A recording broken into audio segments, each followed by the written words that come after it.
All right, welcome back to another episode of So Glad We're Friends. I'm Maggie. I'm Devin. I'm Brittany. It's early. It's early. This has been a rough week. Yeah, Britt. Okay, I need like the full story. Like, I need details. Well, Brittany I was got- vibing because I just got my hair done. It looks a good. later appointment. I went a little bit darker, It looks but I'm like like it. also like I need a little bit more lightness in the front still. But I'm like Yeah. I just don't have the I like just Can't go back now. Now I get like I'm like okay, when the fuck am I gonna be able to go back? Because I had like all this time. Like my birthday's next week, and I was like, okay, I'm gonna like got my Botox 2 weeks before, so it's hitting. I'm like frozen. I'm good, and then I'll get my hair done. So like there's no like root going on like the week before. Like it, it'll just line up perfectly. And then so I'm like vibing, going home. I had Armchair Expert on, and I forgot which. Oh, with Jason Bateman. Mhm. And then bam, like this car came out of nowhere. Just like I was like on one of those Oh my God. straightaways that was going like 45 miles an hour, and this guy like was in one of those like kind of U-turn things, and he just like he just was not looking. Like, you didn't even see him coming at you. It just like happened immediately, or did you like? Was there any anticipation of like I had seeing it no happen? anticipation. I saw him Oh my like gosh. I saw him jet out right in front of me, and then like I slammed as quickly as I could. Oh my god, And then that's it so was scary. just like in slow motion, just like our cars like spun around, and then Oh my god, Yeah. Jason Bateman's still playing. Jason Bateman. I honestly don't know if it was still playing or if it stopped or what the fuck happened. Oh my god, My and the car was airbags, still- the airbags went my- off. Yeah, the airbags went off, which was like really scary. I've never been like in an accident where airbags went off. Me either. But it was like a head-on collision. Like it was like just like a T-bone. And then I literally didn't even turn off the car or like take it out to drive. It was just like, and It like just the stopped. firefighter like yeah, it just Oh stopped. my Like the God. firefighter like came around. He was like, "Can you turn your car off?" And I was like, "Oh right, yeah, I should probably do that." And then like they like Were you like so examined just me. in shock immediately? Because you So said in that shock. they showed up so quickly, but like, how is that? Yeah, were they they showed just up right like there? immediately. I think the police must have been. Do you think like other bystanders called them or something? They could have. Yeah. That is so I lucky couldn't that even they like were right function like to know what to do in the situation. there. Oh my gosh. So yeah. And then like it was also so tough because we don't have like another car. So like I had to have like Joe come in like Uber Oh, to me. fuck.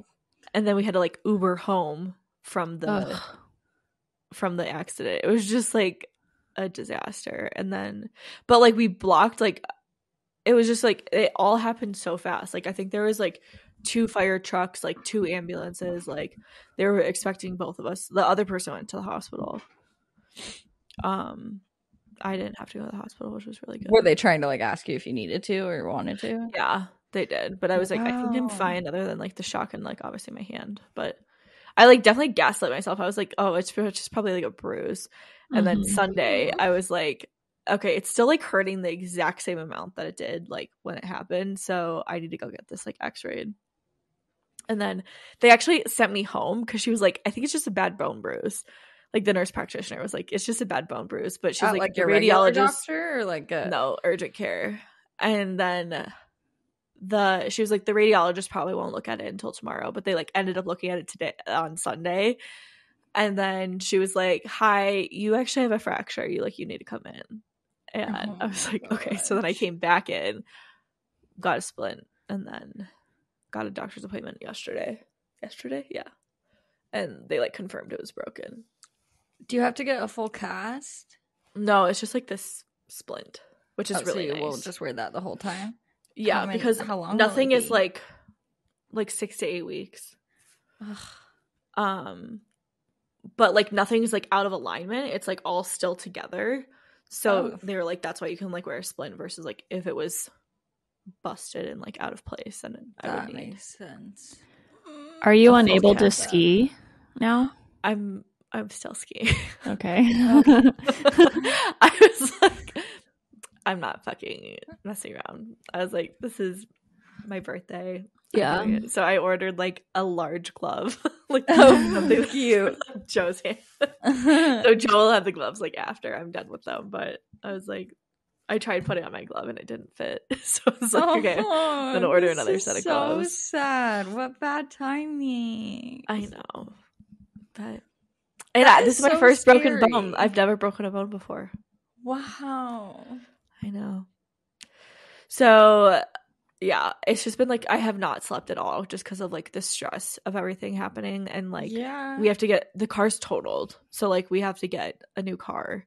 Like our plan was to go on like a road trip. So what does that mean when it gets totaled? Like, do they just keep it? Like, you just never see it again, or how does that work? And then they just like evaluate how much your car is worth, and then give you a check. But like, it just sucks because like the money that you get, like you can't buy like it's less than it's actually worth. Well, it's like technically it is what it's worth. You know what I mean? Before the accident or after? Yeah, they said 1 second before the accident is like what they evaluated on. But like, it's no sooner. But it's not like it's not like you could get, especially because Joe's car's like 10 years old, so it's not like we can go get like a new car or something. Like, get a used and car. I feel like but like even a used car, like you to get like something that I don't know. Like the problem is his car had like 100,000 miles on it, so like it's fine if we put 100,000 miles on it because we know like the history of the car, we know like how it's taken care of. But like another car with 100,000 miles on it, like who the fuck knows what they did with the car, like how they took care of it, if it's gonna last the same amount of time. So I don't know. So you haven't figured out how much that they're gonna give you yet? They just told us yesterday. So okay, so but like it's not enough for. It's not enough to get like another 4-wheel drive like nice car. So frig. We have to figure that out.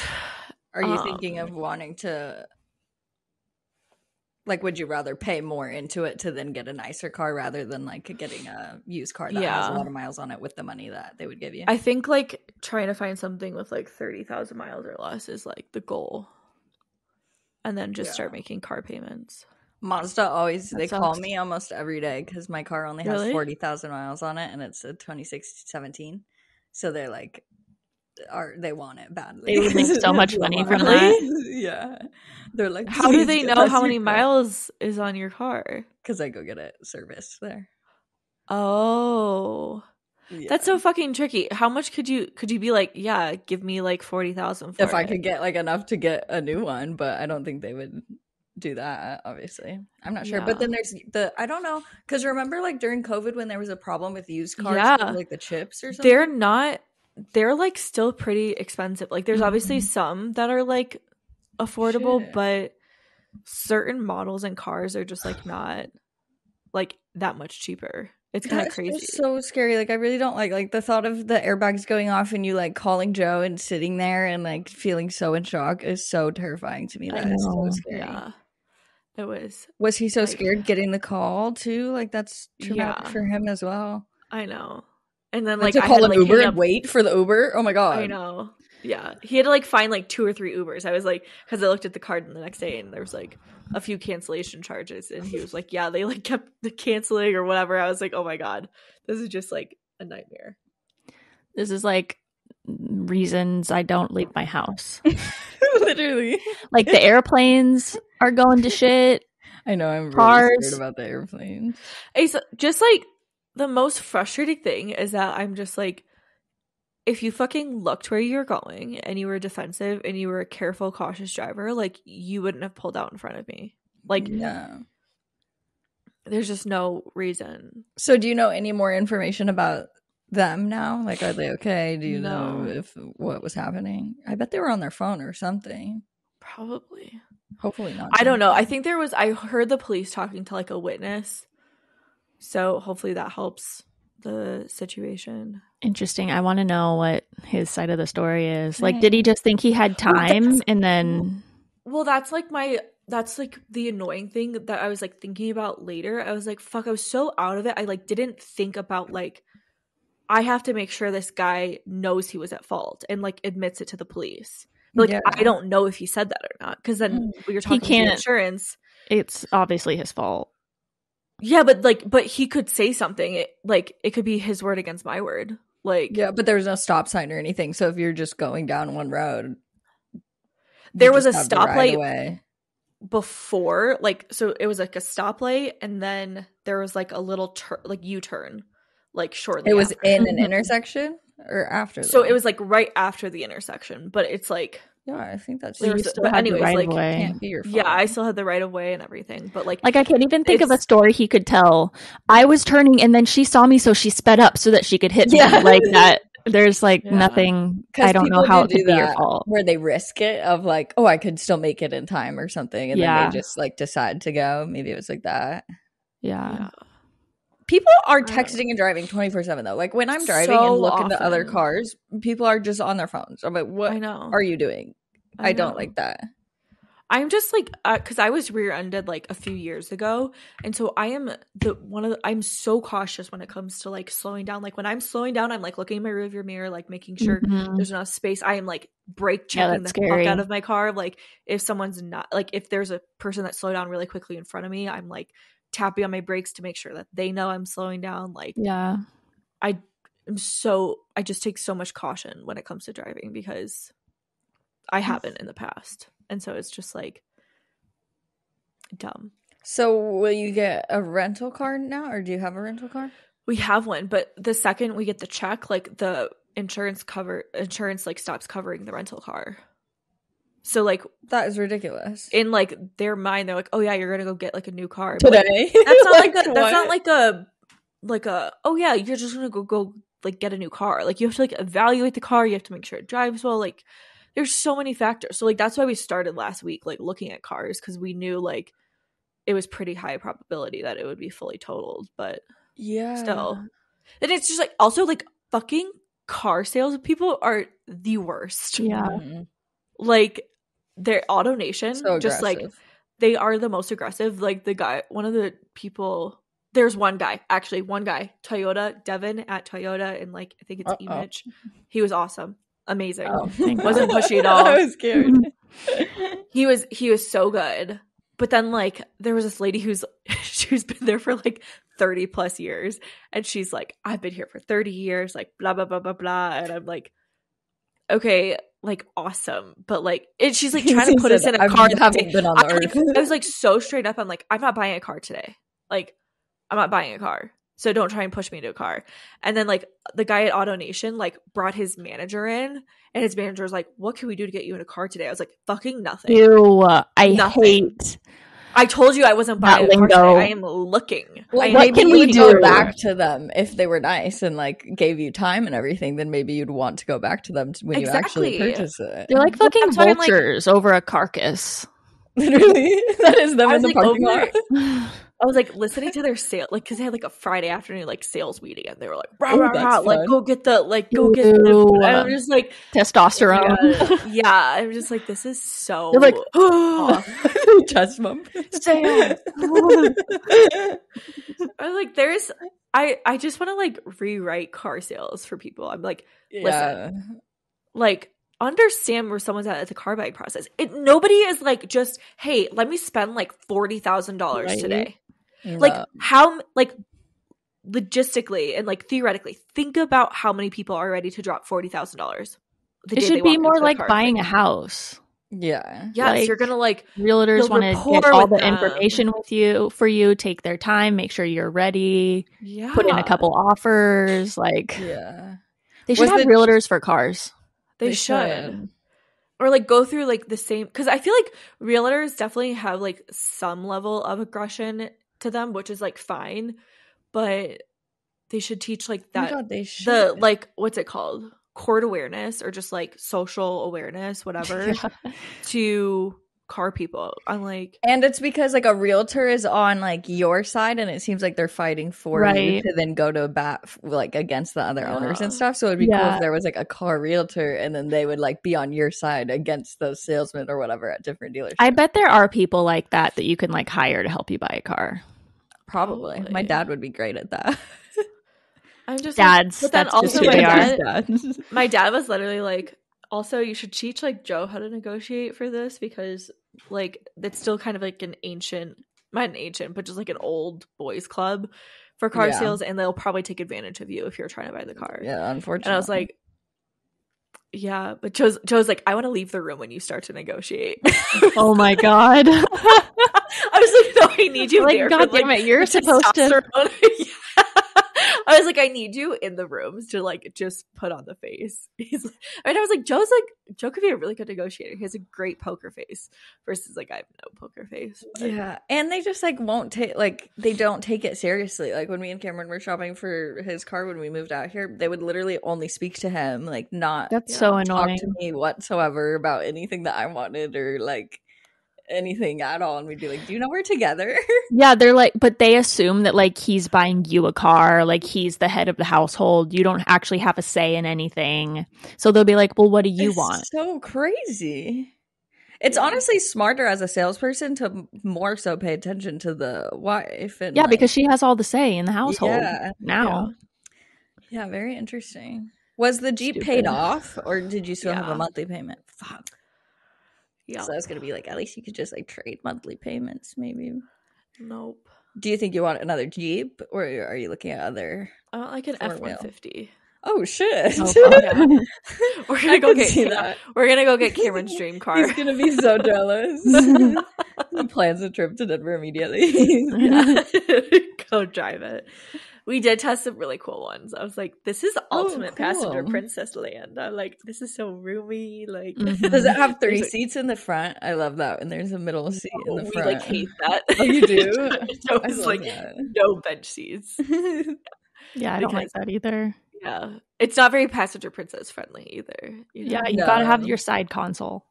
I liked it as a baby, but like as a toddler, I'd probably sit with my dad in the front and the bench seat in between my parents. Yeah, and that was fun. But as an adult, that would not be fun. No, it's nice to have like the extra storage and everything else. Yeah.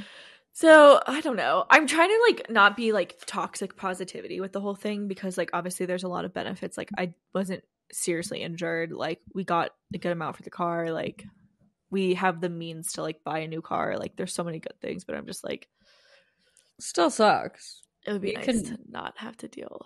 Yeah, it's very shitty situation and very shitty timing, especially. Yeah. So are you just gonna get another rental car for the trip then, and not worry about the insurance? We might have to. Yeah. Like I mean, it's all just kind of dependent on if we can find a car. And it's a little stressful. The whole process is like a time crunch. I know. Well, that's like I was talking to my dad about it. He was like, don't like rush it. Like if you don't find your car that you want, like, and they're not giving you a good price for it, like don't feel like you have to buy a car. Yeah. Like in 3 days. Yeah, because rental cars aren't that pricey if you just wanted to rent. Yeah. Separately. Well, it's annoying because like the rental car, like for some reason Enterprise doesn't have any like 4-wheel drive cars, and we're driving from like Aspen to Jackson Hole to Montana. So like we need a 4-wheel drive car. 4-wheel drive? Yeah. We're like, we keep calling them and they're like, yeah, we don't have anything. We're like, guys, like you can't give us like a shitty like all-wheel drive like little like mid-sized SUV.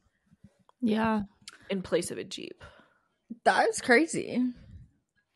I know. What about one of those brands where they like do like longer term rental cars, or I can't even think of any of the brand names, but it like through apps and shit.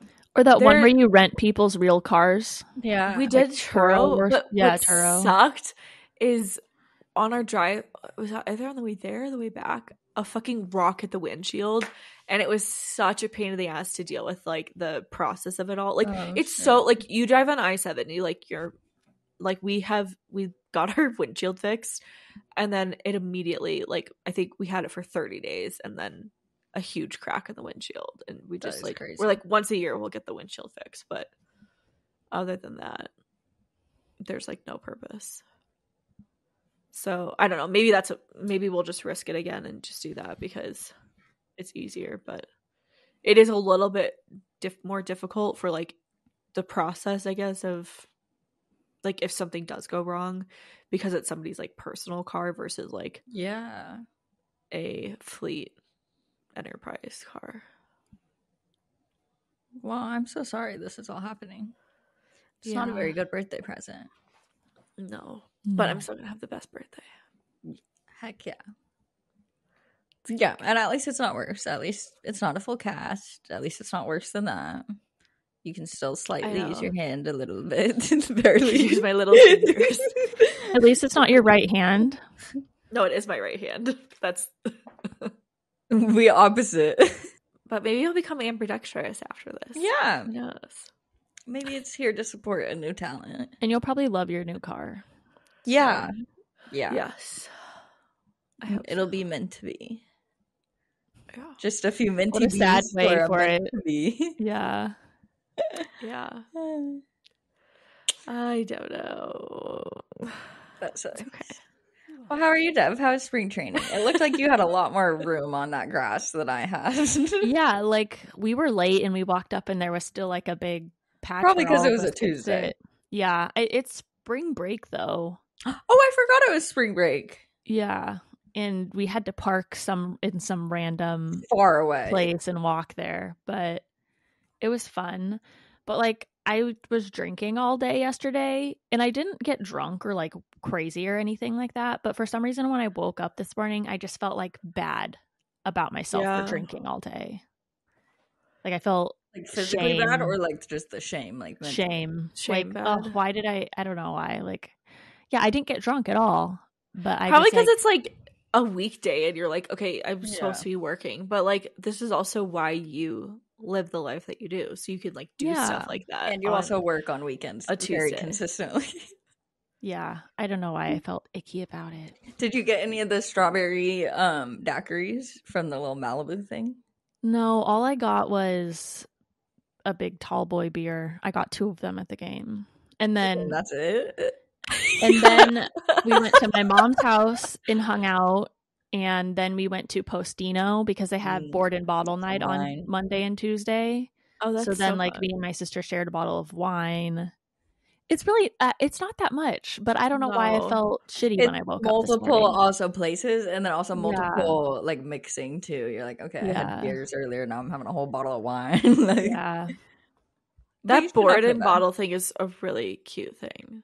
Yeah, $25 actually for a whole bottle of wine and a whole bruschetta board. That's so honestly crazy. Yeah. There was 6 of us and our total was like $70. Wow. For dinner. Yeah, it was cool. That's very nice. It's just annoying because it starts at 8 p.m. So it's like late. Does it? Yeah. That's the catch. Okay, that's a catch. I like it's don't time. Yeah. They also have it earlier because I thought when I like met my bridesmaids and we did it, I thought they had the board and bottle during that, but it was like during the day, like before dinner rush. They might still have like the board and bottle thing. It just might not be discounted. Maybe. It was definitely really cheap. Like it was like that much. Huh. I don't know. Or maybe it was just like half off the bottles or something. Oh, I mean, they have good happy hour and stuff too. Maybe it was that. It was something. It was like at $15 for a bottle of wine or something. That's probably happy hour. But yeah, it was a fun day. Did the Diamondbacks win? I don't think so, but I didn't pay attention to the game whatsoever. You're not supposed to at baseball. No. Did you guys go to the same like area, or is there multiple like ballparks for spring training? There are multiple for this, but I think it was the same one. I think only the Diamondbacks play at the same one? No. We went to Peoria Sports Complex, and I doubt you went there. I did not go there. Yeah. No, I went to the one in Scottsdale. Yeah. So, where's Peoria? Yeah, the talking stick one. It's like northwest. Okay. Of the valley. Maybe they had more grass room there. Probably. And it probably wasn't as busy. I feel like Scottsdale is more busy. Yeah, but it was also the weekend, so that's probably why. Yeah. I have never been to a spring training game. I love spring training. It's such a cool thing that we have. It's sad that it's so short. Like it's 2 weeks. How long is it? Oh, really? Maybe like a month at most. Yeah. They're down there for quite a while, aren't they? Yeah, they like practice, and then like the spring training are their like pre-games. They're like practice games before the season starts. Okay. Preseason. I don't know. That's fun. Preseason. Yeah. I think that's what it's called. I only that just know prolongs football, the season. So. If you had to date a professional athlete, what sport Baseball. would you want to? Really? Football. I think football. That's so short though. Their careers are like well, this is, I was like thinking about this. I feel like the reason football is a good choice is because there's only like 7 or 8 games a season. Yeah, and so then you can like have more. Yeah, they stay home more. So like you don't have to, like, you get to see your significant other longer. But with football, didn't Allison talked about this, and it was like, I was talking to Cameron about it too, of like that a lot of their money isn't guaranteed, like when you're newer and stuff, especially. It's like if you get this certain amount of catches, then you get that money or whatever. So he was telling me about like this Ravens play where the guy needed literally one more catch like at the last game to get this like big bonus that was like 70 million or something. So he was like, yo, pass me the ball, I need to get this catch to then hit the number type of thing. Oh, I didn't know that. Like it's not I feel like everyone's contract could be different though. Like they are, that's what there's like those minimum, like, or because like they all have minimums. I mean, I'm sure the lowest is still millions. Yeah, but you're right that it is a shorter like span. But Joe is telling me about like somebody was a backup quarterback and he like never fucking played, but he had like one of the longest careers and he just got to make bank. Like he never played, but he's like, I am just like riding the bench, living life, like that's nice, just reaping all the reward. Like that's who I would want to date, like that type of person. Like, and I want you to be the star of the show. Like you don't need to be the star. I'm gonna be the star. You just sit on the bench and you just collect your paychecks. You go to practice, and then I get you for the rest of the year. True. In terms of cheating too, like football players have a lot less opportunity because like basketball, baseball, they have games all week long in all different cities. They're like never home. I feel like basketball is like the biggest for cheating, or at least I think in the media. Too. I think it's, but baseball has so many fucking games. Like you never see your. Why am I getting like defensive over baseball right now? I'm like, no, you're not. Like I'm not a big baseball fan. Why am I feeling this way? I'm like, do not cheat. What is your baseball? You would want to marry a baseball player? I think so. Yeah, just because I like baseball the most, and I find baseball players the most attractive. They are definitely like not huge, but they're like tall usually, and they usually like got booties, muscular. Yeah, but they're not like huge. Like they're not like yeah. Guys, I'm like really obsessed with Austin Butler and the boy. Fuck, what is his name? I keep forgetting his name. He's in Fantastic Beasts and Where to Find Them. That whole I think Harry Potter series. This. Oh yeah, I'm just like really, I'm still obsessed with them. Like you're looking just, up the TikTok edits, still here. Like it's on my For You page. And then have you guys gotten like where people make fake edits of books that like don't have movies? No, I've seen like Evelyn Hugo ones every once in a while, but no, I don't have like the For You page is getting like that a lot, like where it's like. It's like, wait, really what do you mean? Like it's like someone will do like a voiceover of like something that one of the boy characters says, or like it'll show pictures of like slideshows of like the aesthetic of the book and like pretend that it's the characters and stuff. Are you gonna make Cameron roleplay this? No. It was so funny because we were watching it with Aaron and his new girlfriend, and then Cameron and I on the couch and stuff, and I was like, oh my god, they're so hot, like I love them so much. And Cam was like, maybe you just like men in uniform because they're all pilots. And I was like, no, I actually really don't like men in uniform, I don't think.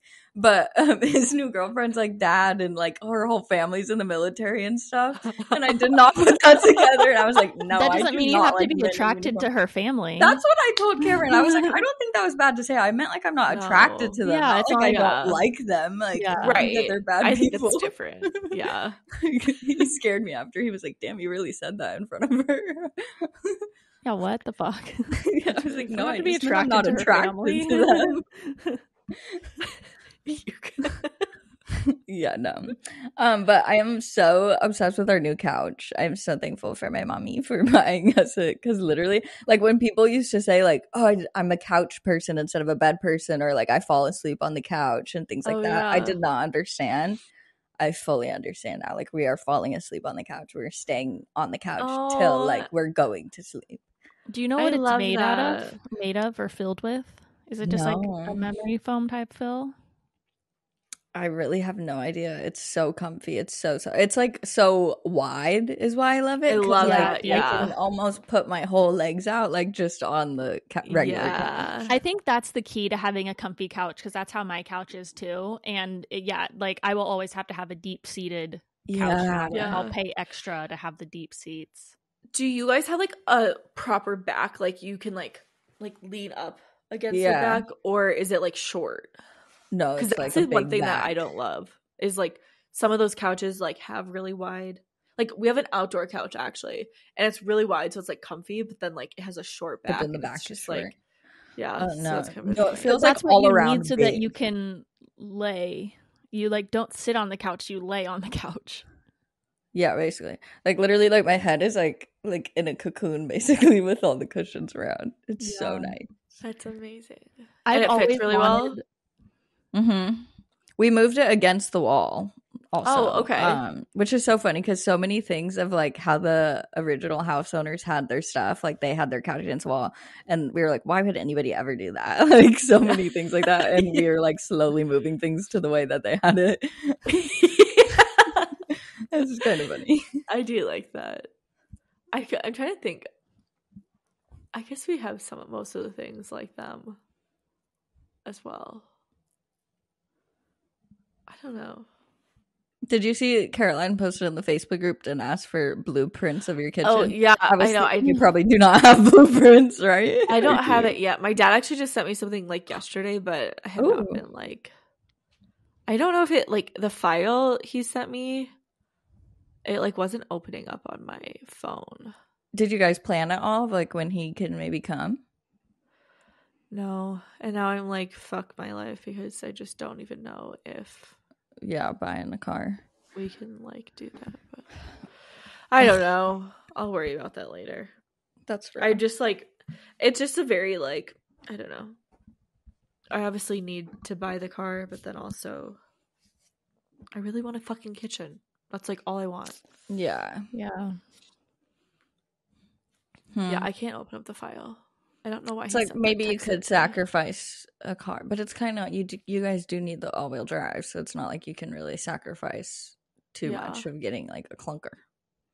Yeah, I don't know. It's just like I don't know. It has literally consumed my brain. I have like not slept at all for like a week. That sucks. I just need to get, and like I've tried my usual ZQL cocktail and it's just like it's not even working. Oh no, maybe I have to like go off of it and then try again. Oh no. Well, when it's anxiety or something like that, none of that shit works.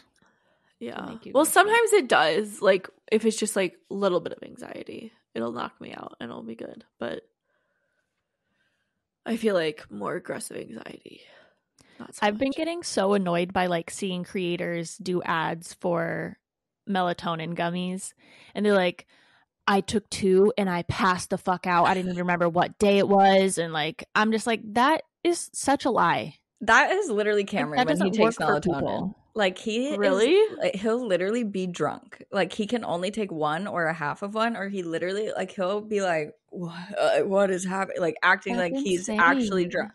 And really, like if he takes it 12 hours before he needs to wake up, he'll wake up in the morning all groggy, like not know what's happening. I'm like, how is that possible? I think maybe crazy. When you're taking it consistently, like when I was taking it so often, it just doesn't do that much. Yeah. Are you talking about that girl? I think her name was Christina, and she did the like Let Me Sleep gummies. Yeah, I saw she did a review. And I saw of that. Someone else do like Ollie sleep gummies, and there's like, I mean, especially if you're someone who can't sleep, you have sleep problems, that shit's not actually going to work for you. Yeah. But that's what they claim. Like, I'm just like, okay, they're like normal that's how sleepers. You sell things. You exaggerate. Yeah. I saw Danny Austin was on this podcast talking about Divi and whatnot, and she was talking about how a lot of those gummies like don't have at all the amount of ingredients that you would actually need for things to like work, like because it's a gummy and like they're not able to fit as much as they would in like a powder or something. Like if you're taking powder form of what is that powder called that helps your like skin and collagen?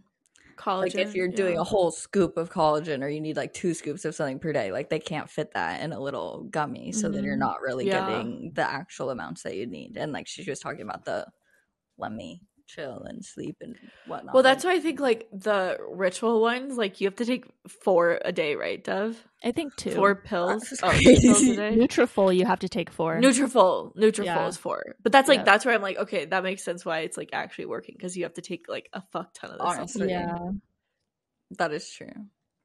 But there was one brand, Dev, were you telling us about it, that like you take a probiotic gummy? Yes. And it's by like a trusted brand. Just Thrive.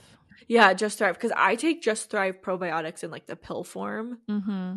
But then you were like, yeah, I take a gummy version of it. And I was like kind of skeptical. But you're right that like it is a very like good company. So yeah. I actually just stopped taking them because like I was having stomach aches every single morning. Oh. And I was like, before I started taking probiotics, I was so regular. So I stopped, and I've like been getting more regular again. So I don't know. That's weird. Yeah. That's Did I tell you guys opposite effect? Yeah. I think I'm allergic to eggs. Yes. Did you test? I haven't tested it, but I still have not eaten any eggs, and I have been like very regular. Your world is crumbling. That's not good. No, well, that's what I was like thinking for like the Aspen trip. I'm like, oh, a little like bushy brunch would be so fun, but like if I can't eat the eggs, like that's so. But that's okay. I'll just splurge on dinner. Hopefully, it's just the whites or yolks or something, so then you could have the other aspect of that. I don't know, but I feel like at a restaurant, like that's the worst place to like experiment with it, because can I just have yolks, please? Yeah, you can't do that. Should we do the topic? Yeah, we should get into the topic. Okay, so today we're going to talk about feeling behind in life. I think there's so many different aspects of life that we can all feel behind in, but I think it's overall a very common feeling in our 20s and 30s, for sure. I think it's something that like you will never grow out of, actually. That's scary. I hope that's not true. Because like, do you think we'll feel behind at like 60?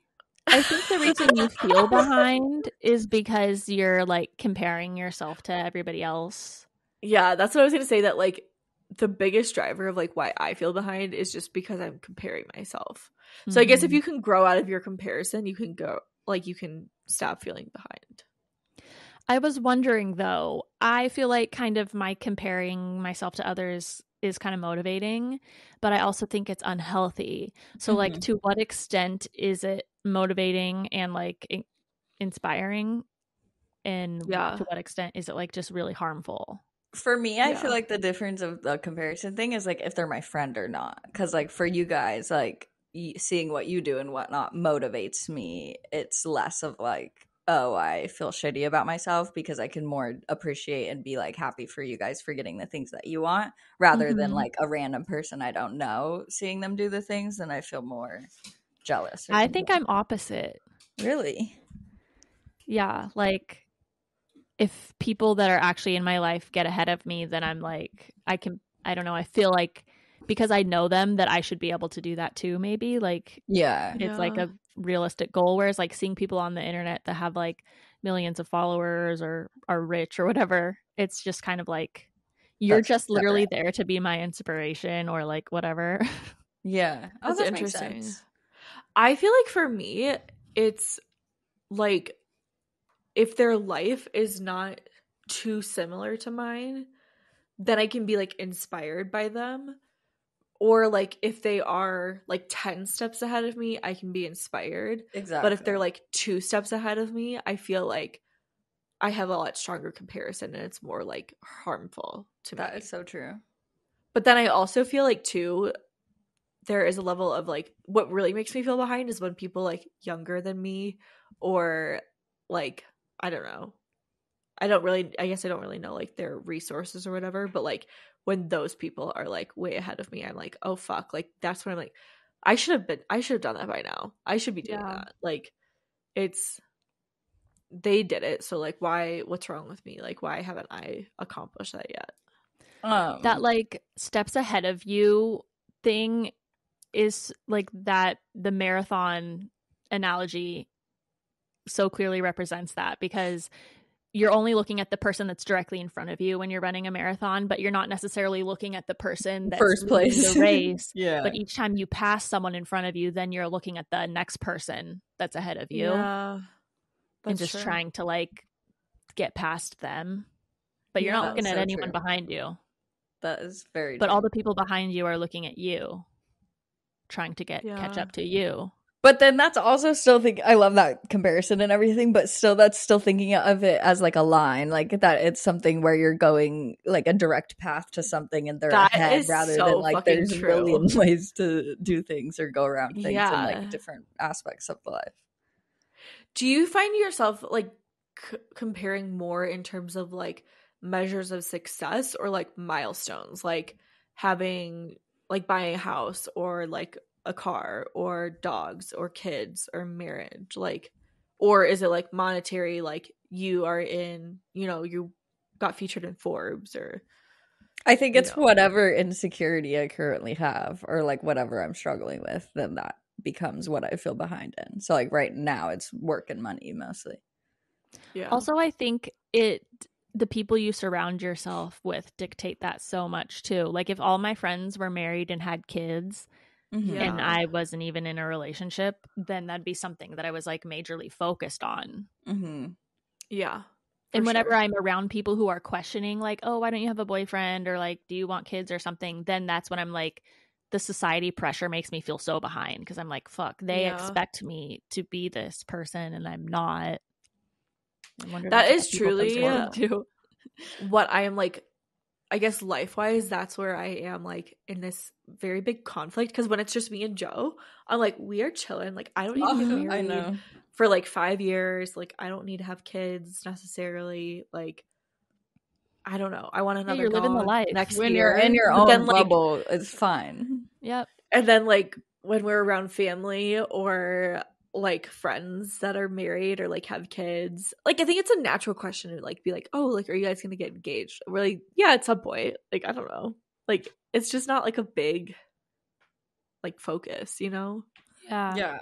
And it sucked. I hated pre-engagement. Like the way that people spoke to us and acted about it was like that then getting married or getting engaged like takes our relationship to a more serious level, which like I understand they're just serious and whatnot, but I hated it so much because I'd be like, our relationship is more serious than yours, or like than whatever. When you guys have been together 6 months and got married, like we have that same commitment. Nothing is gonna change by us getting married.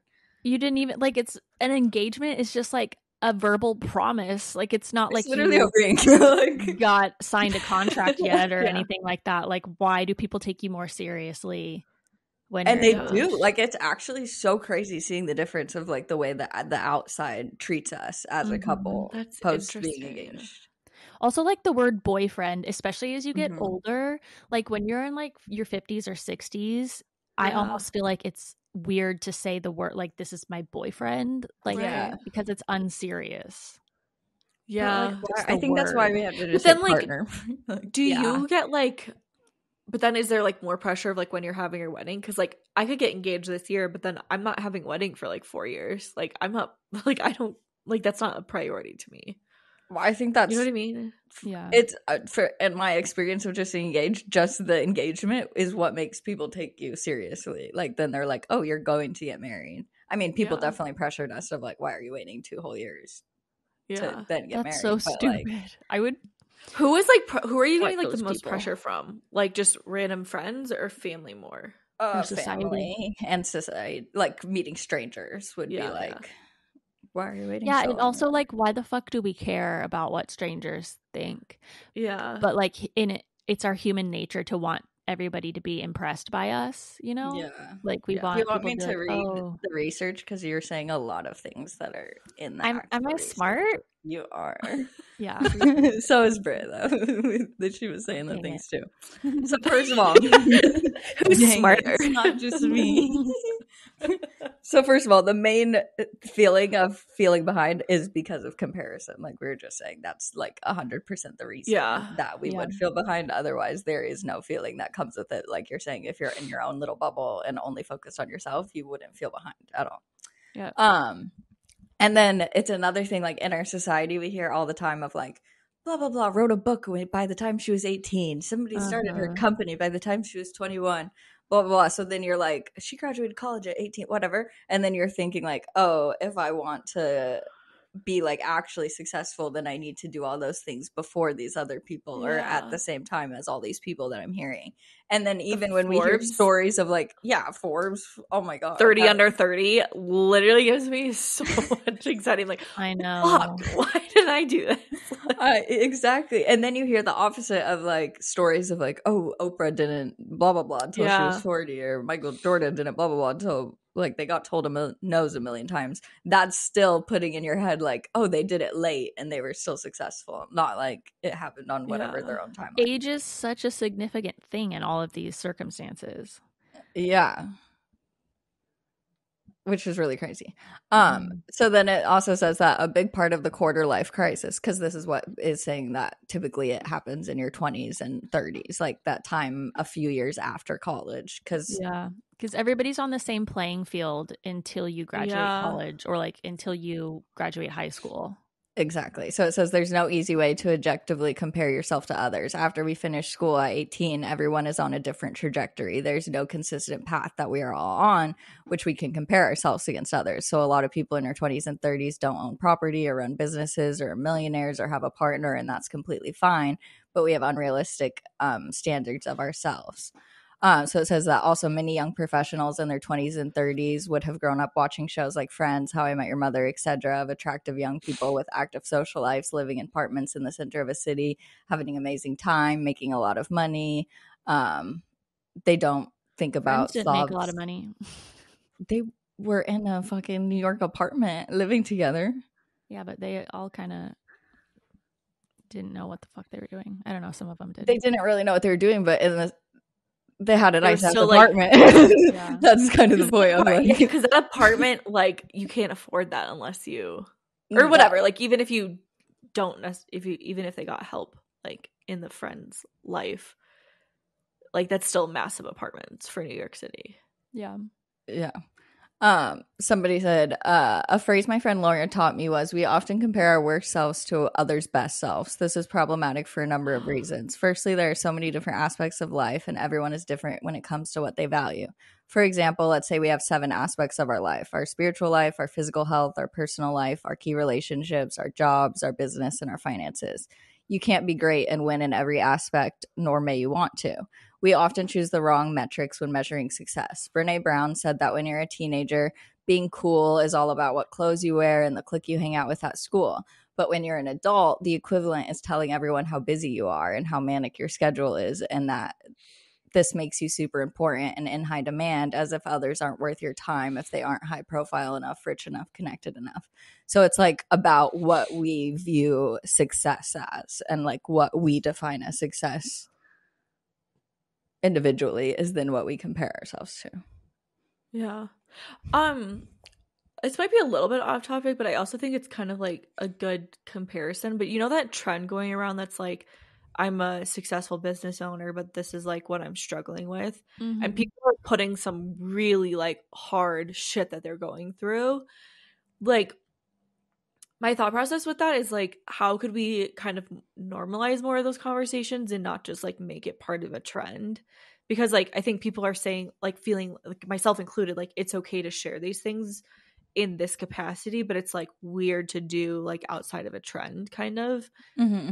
And I think that really helps like break down this massive comparison or like feeling behind, because everyone's just trying to put on a front of like, I'm doing really, really well. Like, and I am so guilty of this all the time of like, I'm like crushing it. Like, I'm feeling good, like whatever. Like, I'm focusing on all the good things. I'm putting out all of the good things, but like behind the scenes, like I'm struggling with so many different aspects, you know? Mm-hmm. And I think there's just not very much room for those conversations to happen. So obviously, well, it's like, hard because then you get judged by strangers. Yeah. When you just be honest about, like, it's nice on this podcast that we can talk about our struggles and not be judged, but like putting it on TikTok, if it goes viral, you're going to have men in your comments saying your life is depressing or like telling you what you should be doing. Also, everybody on social media wants to give you advice. and tell you how you should fix it. And that's also fucking annoying when you're just like, I'm just trying to share my struggles. I don't need your input. I feel like so many people have asked for help though, and like that's where like the other side, like a lot of just like consumers of content have gotten into the habit of like providing advice because it feels really good to like share something. It gives you like a dopamine hit or something to like tell people what to do.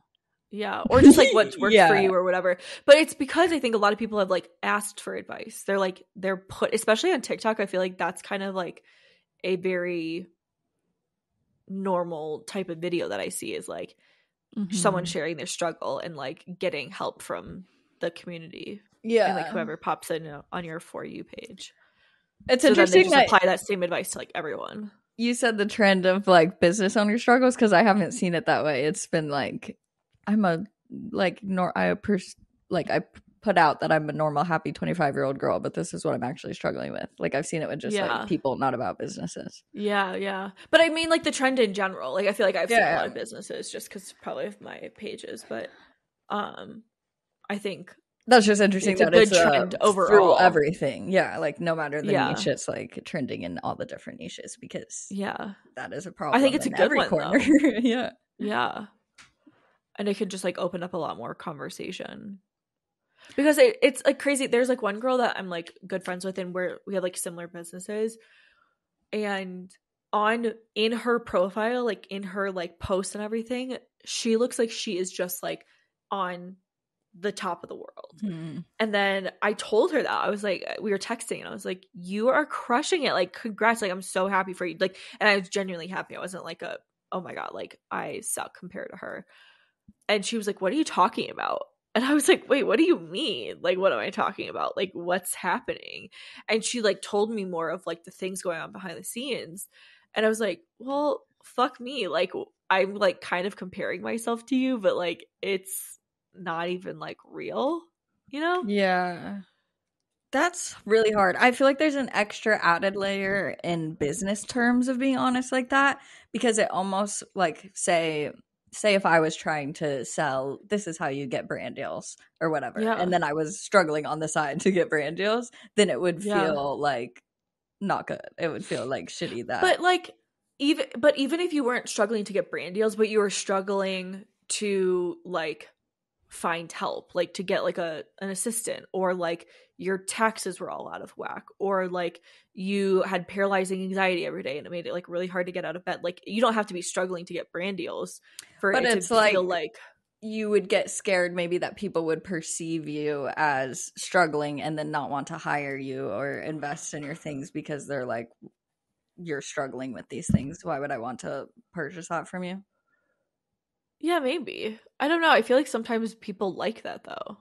I think so too. But that's why I think like in normal, like in at least the people I follow, I feel like are more open with whatever struggles that they're dealing with, but they're not like selling things. Like it's less businesses that are like, these are my personal struggles.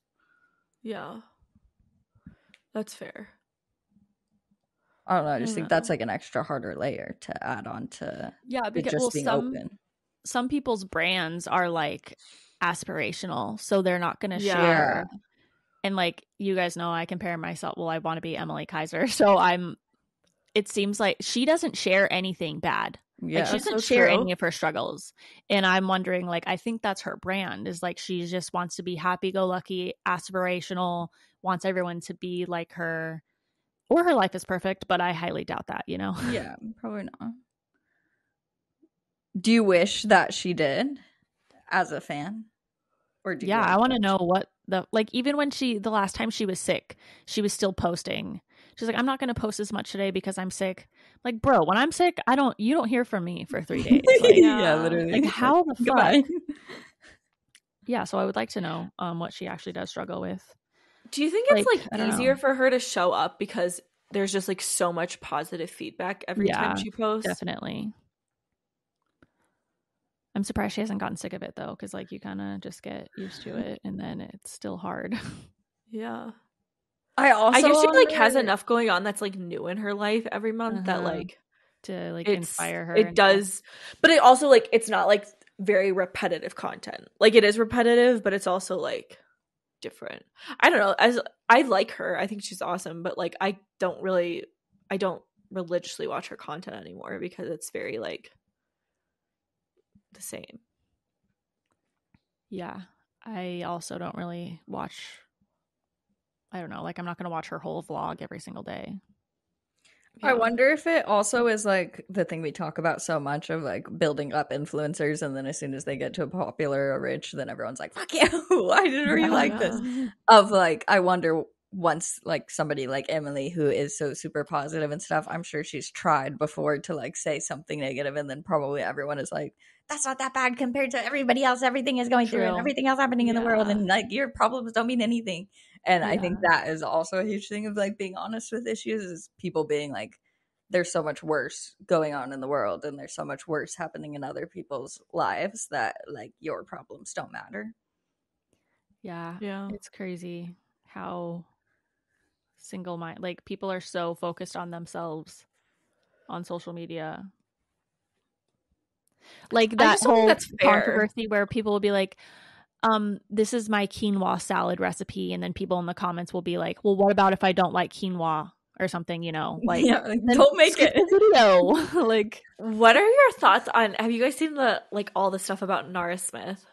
Oh yeah, I was watching her videos last night because I didn't ever watch her before. I fucking love her, but like she's so people cute. Are so pressed about her lifestyle. I'm like, just because you don't want to make something from scratch every day doesn't mean it's like wrong for her to do it. Yeah, can't it be entertainment? Someone else was talking about how influencers have to be relatable now, but they're like, I want to see like people's fucking expensive hauls and like going on crazy vacations and like living the life that I can't live. Like, let us have that. Like, everybody doesn't have to be relatable and like, you know. Well, it's also funny because I saw people like in Emily, what's the girl that does the Emily Mariko? I saw people like in her comment section being like, you're trying to be Nara Smith, and it's like, no, they're different people, they're different types of content. Like, you can't compare them. Way before Nara Smith. It's people getting upset at like the whole trad wife thing, and like I don't understand that either. I'm like, if people want to be a traditional housewife, like fucking let them.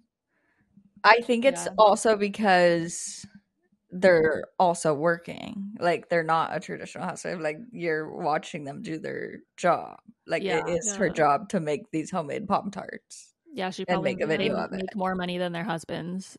That's kind of what I'm thinking. So or like Ballerina Farm, like they sell their meat, they sell everything she's cooking. I'm pretty sure they sell their butter. Like, oh really? I think they sell like all of it. They like little ballerina farms, girl. So like when she's cooking, like you can go on the website and buy her stuff. She's monetized really well. She's been a smart housewife. Not that housewives are smart. Like, just like but that's a weird thing she's about like social media in terms of like actually monetizing all the stuff that she does, because she uses like a bread knife, for example, with like her sourdough she makes, because we actually started sourdough from her. And she has like a bread knife. I'm like, I want to buy that bread knife, and it's like on her website. I'm like, this is just genius. Versus other people like just refer to Amazon and shit like that. Yeah. You know? That's the thing, though, is like she's saying that she's just a housewife, but she's not. I think that's what it is. There's a lie between within social media accounts and personalities, and some people are too dumb to realize that, I think. Yeah. I think that's all. But they're also just like triggered by like someone not doing, like, living their life the way that they would live their life, which I think is dumb. It's like when people tell me that I should get like a part-time job to get out of the house or something. like I've gotten that advice so many times. Like, go get a job at a coffee shop or something. I'm like, I'm working. You just go all sit day. at a coffee shop. Who the fuck? Like, why would I want to do that? That's so weird. Yeah, I saw someone say that, like, if I didn't have to work ever and my husband was paying for everything and super rich, like, you bet your ass I'd be like naked in the kitchen with an apron on, like making homemade Pop-Tarts every day. Like, if that's all you have to do. I think homemade Pop-Tarts. I would bake all the fucking time. I would make some like cheesecakes and shit. Okay, we really got off topic. That was, maybe we can continue that on Patreon. Yeah. I have a list of questions that you can ask yourself. Oh my god, I do too. Okay, go ahead. Okay. I wonder if we use the same website. Well, I saw a TikTok. Oh, okay. I sent it to you guys, but the first question is, who gets to define where you should be in life? Wow. The second question is, how much does capitalism and hustle culture impact where you think you should be in life? 100%. Yeah. Are you taking into consideration that the world has changed since you last came up with these ideas of where you should be? That's I good. think that really goes into like people thinking they should be able to buy homes and stuff. Yeah. Yeah. Is it helpful to compare yourself to others and where they are? This is, we kind of talked about that. I think like sometimes it is, but like, how much power are you giving to your parents in regards to where you should be in life? And do your parents have your best interests in mind, or are they projecting their life dreams onto you? I'm so thankful I don't have to deal with that. Like, yeah, having my parents that just support whatever I want to do is very great. Yeah. I feel very lucky with that too. I had quite a few friends that like had their parents like in their ear telling them like what they should do, what they shouldn't do, what they should look like, what they should eat, like how much they should weigh, like all this stuff. And I was just like, wow. That's kind of how Jake and Logan's dad is. Really? Like, he thinks he knows everything. Like, he knows best always. So that's weird to like see too, like within your own family. Do you think it makes like Jake and Logan different? Like, can you see like differences in how they view themselves and stuff compared to you and Lexi? I don't think it bothers Jake because Jake did exactly what Bobby wanted him to do. But with Logan, yeah, she struggles a lot with that, I think. Yeah. But also, I think like she knows that she can't just like not know what her path is going to be. Like and like, whereas Lexi has no idea what she's doing. So, but Logan also defies Bobby all the time. She's like, no, I'm not. Like, Bobby wanted her to work at Costco and she was miserable at Costco. And he like really yelled at her for quitting because they have really good benefits and they pay really well and stuff. And so she quit and he was like really mad at her. But she was like, no, I'm not going to work there. I hate it. I hate my life when I'm there. So fuck you. Well, that's good that she can like go around him. So I think that is actually one life thing that I don't think is like helpful, because my sister, like my baby sister, was not ready to go to college. But like that's especially like even, I mean, I think it's a little bit more normalized now, but like when she graduated, I think it's around 7 years ago, like you went to college. Like that was like just what you were supposed to do. And like I'm so happy she didn't end up actually doing that. Like she did like, you know, culinary school and for like a little bit, and then went to do like esthetician school and like all these different like, you know, kind of more trades things. And she's so much happier now because she's like doing something she really loves. And I just think that like if she had gone to school, it would have just been a waste of money. Yeah. You know? Dude, that's literally what I should have taken a gap year. My whole first year, I just failed everything. Like I didn't want to go to college. I didn't know what I was doing at all. I wanted to do a gap year. My dad did not want me to. And so I literally failed everything. Like it's so normalized in now. England. Like they've had a gap year forever. Like so is it more normal for your family? Earlier? Yeah, they do. I think at 16 or 17. I don't know about that one.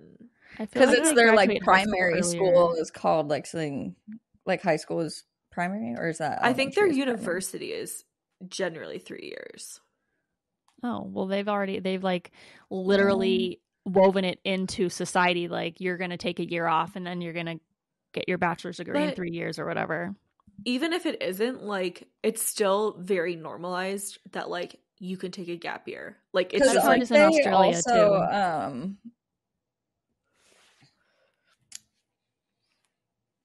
It says they typically start at 18, but they would have left high school technically a whole year before that.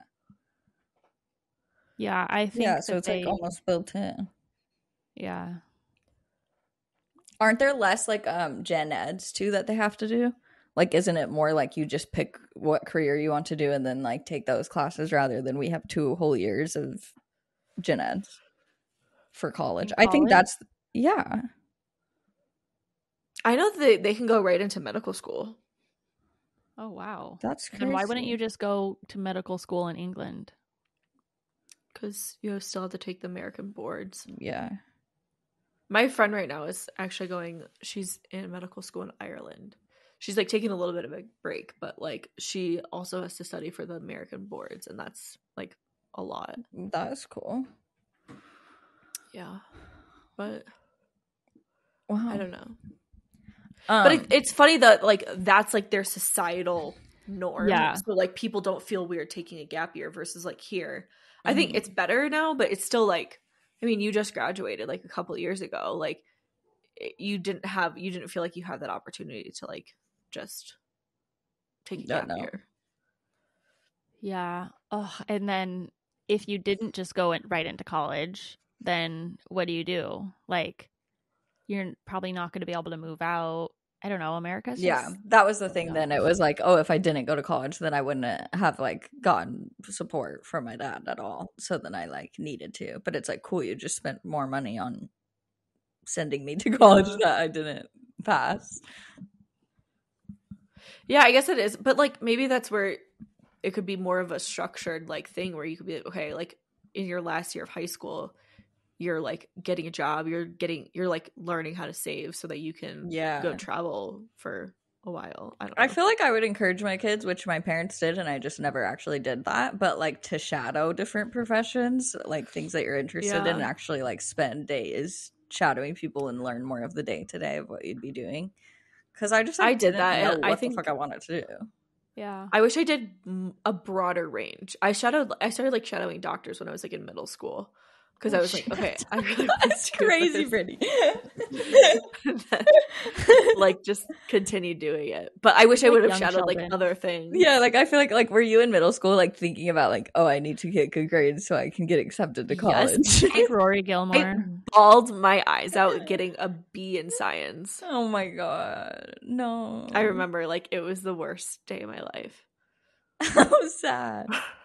That's crazy. Because I thought somehow they were gonna be like tracking my grades in middle school. Oh, I thought the same thing for my sure. College, like I thought the same thing, and I just thought all of it would be more important than it actually was. The things that we think that we need to do to be successful are so like measured by what society like celebrates. Mm-hmm.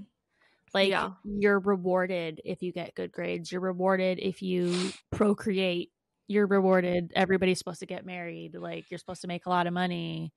Yeah. But when you take a different path that is not normal to society, you don't get celebrated as much either. Yeah. And people don't understand because most people are just like going with what society tells you to be doing. Yeah. That's what my journaling questions were. It was, how do you define success? How does different success serve me in the long run? And how is feeling behind in life the best thing that has ever happened to me? Which, I don't know about that.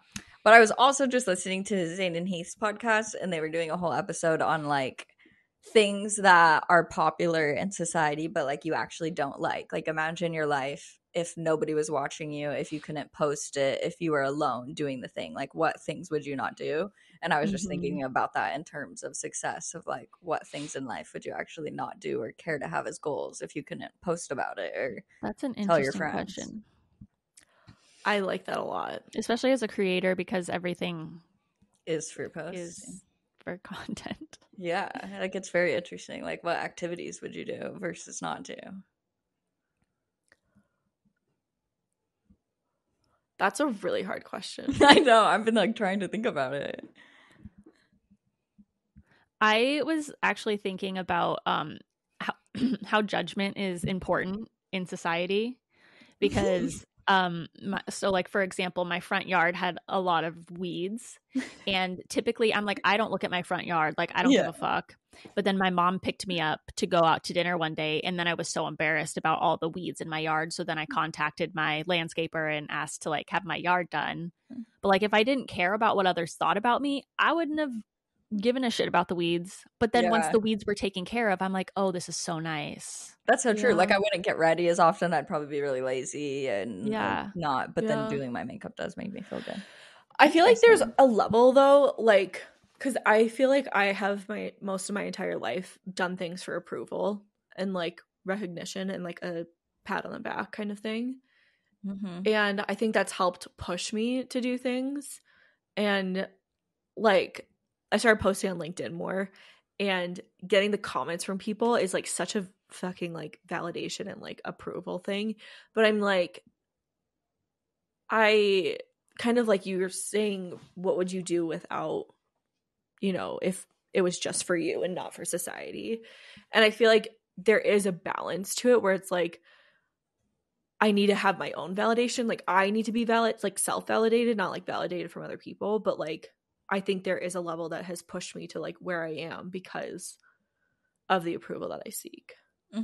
Right. And that's why, from others. like, is it good? Is it bad? I think a balance, I think it's necessary to keep society going and to keep people in line and to like make capitalism work. Like it is necessary. But I think, to what like, extent, when does it become toxic for your mental health? Or like, health? how can you just continue, like, how can you like have the like motivation or whatever from people's judgment or validation or approval while also like having your own self-validation and like being good with yourself? Like, how can you build those two things up at the same time? Yeah, that was one of the tips on the main takeaway of that TikTok that I was referencing, was the way that you avoid comparing yourself to everyone and feeling behind in life is you have to work on changing that narrative in your head. And instead of comparing yourself to everybody else, compare yourself to who you were a year ago or 5 years ago. And we talk about that all the time, and we try, like, it's an ongoing effort that we are even always consciously trying to get better at.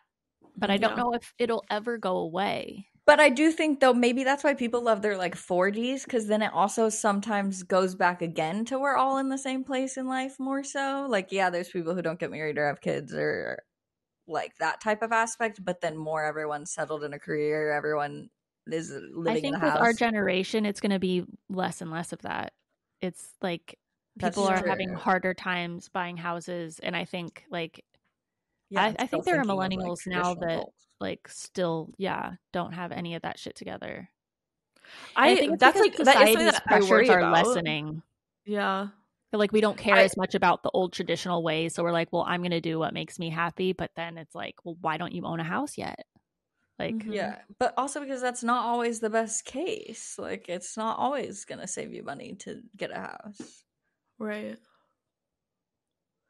I feel like I do worry about that, like, in the future of, like, okay, like, is everyone going to have 2 kids and, like, be married? And I don't know if that's what I want. So, like, am I going to just feel, like, very left out or behind? But I also try and, like, I continuously try to, like, think through this and be, like, I get to, like, write my own narrative in that way. So it's, like, I can choose not to feel left out, and I can choose to like be present and like show up for my friends and their kids and their families and stuff. And if you chose not to have kids, there's a lot of things that you would be experiencing that people with kids would be very jealous of and miss. But again, that's not necessarily celebrated the same way. Yeah. You know what I mean? Like, I think that's like, it's like everything's for the grandkids or like the nieces and nephews, but it's like, you know what I mean? Like they could be like, oh, awesome. Like you guys got to travel like to 6 new countries or whatever. But it's like, I don't know. Yeah, no, it's horrible that it's treated that way. Or like even going to hotels or whatever. And it's like, okay, the couples automatically get better rooms or whatnot than single people. Or if you have a family, you automatically get priority boarding on flights or like so many different things having a family. Tax deductions. Tax deductions. Yeah. Do you think that if society wasn't watching, because you're saying that it does help motivate you a lot of the times, but do you think if society wasn't watching, it would improve any other qualities? Like, do you think you'd be more creative or anything like that if nobody was seeing it? Because part of me is like, maybe I would like try more things or like actually put more things out there if like people weren't seeing it, if I wasn't, because usually like my hesitancy is like, oh, nobody will buy this or nobody will like it or nobody will comment or whatever. So like just knowing that nobody would, I'd maybe make more for funsies. Yeah, I think so. And like I wouldn't have the pressure to like be posting and get stuff out so quickly, so I could take more time to like edit things and ideate and like, you know. Is that a word? Yeah, ideate. But yeah, the last version. I got there. We were. Was that the end of your sentence? Yeah, like if I didn't feel the pressure to constantly be posting and sharing every single day, then I still think I would be doing what I love, but it would be I'd be able to take more time on it. Yeah, you'd get to like fully fit, like, because I feel like there was somebody on TikTok recently that was talking about like you don't get to fully like marinate on your thoughts or like your creative ideas, so you're just like you're just talking and putting it out versus like okay, I'm gonna write down the concept and then I'm gonna like think about this and like edit it and change it and then like that's so true, put it out. That's why I kind of miss like the only YouTube days as just a watcher, but like one video a week. Like I won't be mad if TikTok gets banned. You won't? No. Really? I'll be like, oh, thank God, I can take a break. Oh, thank God, I don't have to worry about hitting 1 million. You just hit 1 million really on YouTube. Would you change that strategy to like put more into YouTube then? Yeah. Interesting. Well, I found you an editor, so. Oh, what? That's exciting. Are they in a foreign country so they can come out the next day? No, I'm not trying to vlog every single day on YouTube. Oh, okay. I feel like not a vlog every day, but like it might be easier to do like once a week. Definitely. But then it's like the filming every week is hard too. Yeah, but you could just film for one day mostly. I really like that, actually. I loved that video that you did of like your evening. Yeah. Because I feel like you short to me though. Really? I don't know. I really liked it. Thanks.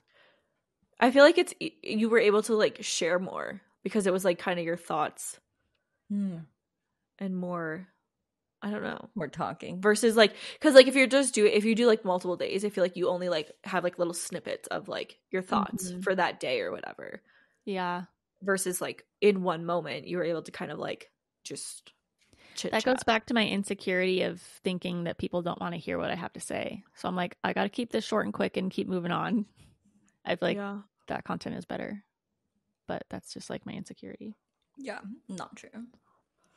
I would listen to hours of a monologue. Thanks. If you just stood there with the paper. I'd watch. Okay, is that all? I think so. Any final thoughts? Okay, we're going to continue chatting over on our Patreon. We'll keep talking. What were we talking about? Feeling behind? Or just the thing that we were going to continue talking about. Oh my God. Like trad wives? Oh yeah, trad wives. Yeah. And I wanted to talk about some more TikTok drama. And yeah, we're going to continue talking, spilling the more things that we cannot say to the full public. So if you want extra content, head to our Patreon /sogladwerefriends. And you can check us out there. We also have a Facebook community if you'd like to join for free. Follow us on Instagram, TikTok, subscribe to our YouTube, and wherever you listen to podcasts, leave us a rate and review. And we'll see you next week. Bye. Bye. Bye.